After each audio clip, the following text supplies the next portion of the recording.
60 years ago today, a young woman spoke about the speed of technological change as she presented the first television broadcast of its kind.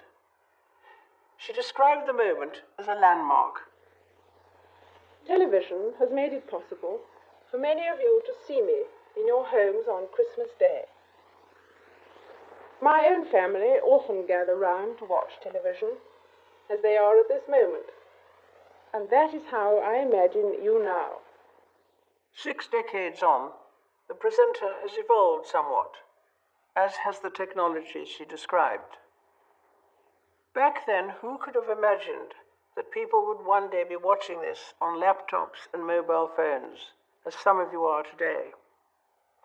But I'm also struck by something that hasn't changed.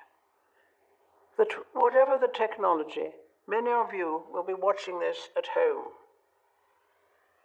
We think of our homes as places of warmth, familiarity, and love, of shared stories and memories, which is perhaps why at this time of year, so many return to where they grew up. There is a timeless simplicity to the pull of home.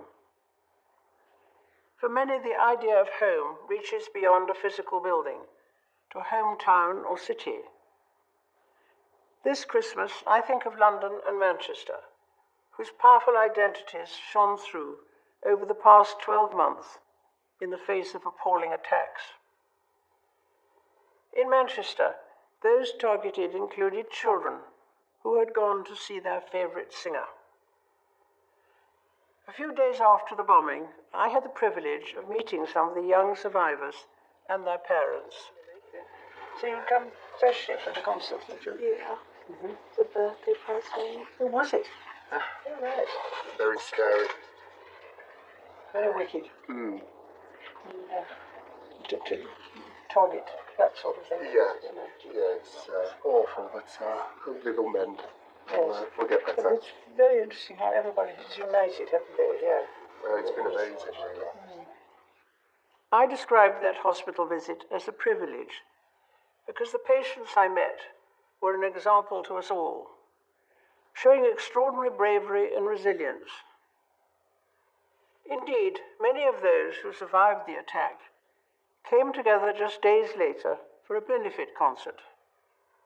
It was a powerful reclaiming of the ground and of the city those young people call home.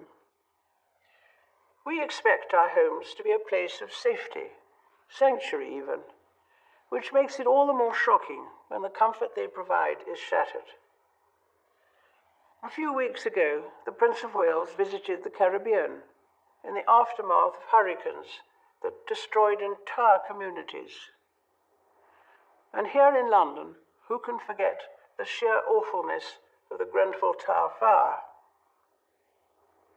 Our thoughts and prayers are with all those who died and those who lost so much. And we are indebted to members of the emergency services who risked their own lives this past year, saving others. Many of them, of course, will not be at home today because they are working to protect us. Reflecting on these events makes me grateful for the blessings of home and family, and in particular for 70 years of marriage. I don't know that anyone had invented the term platinum for a 70th wedding anniversary when I was born. You weren't expected to be around that long. Even Prince Philip has decided it's time to slow down a little, having, as he economically put it, done his bit. But I know his support and unique sense of humour will remain as strong as ever as we enjoy spending time this Christmas with our family and look forward to welcoming new members into it next year. In 2018, I will open my home to a different type of family, the leaders of the 52 nations of the Commonwealth, as they gather in the UK for a summit. The Commonwealth has an inspiring way of bringing people together, be it through the Commonwealth Games, which begin in a few months' time on Australia's Gold Coast, or through bodies like the Commonwealth Youth Orchestra and Choir, a reminder of how truly vibrant this international family is. Today, we celebrate Christmas, which itself is sometimes described as a festival of the home. Families travel long distances to be together. Volunteers and charities, as well as many churches, arrange meals for the homeless and those who would otherwise be alone on Christmas Day. We remember the birth of Jesus Christ, whose only sanctuary was a stable in Bethlehem. He knew rejection, hardship, and persecution. And yet it is Jesus Christ's generous love and example which has inspired me through good times and bad. Whatever your own experiences this year, wherever and however you are watching, I wish you a peaceful and very happy Christmas.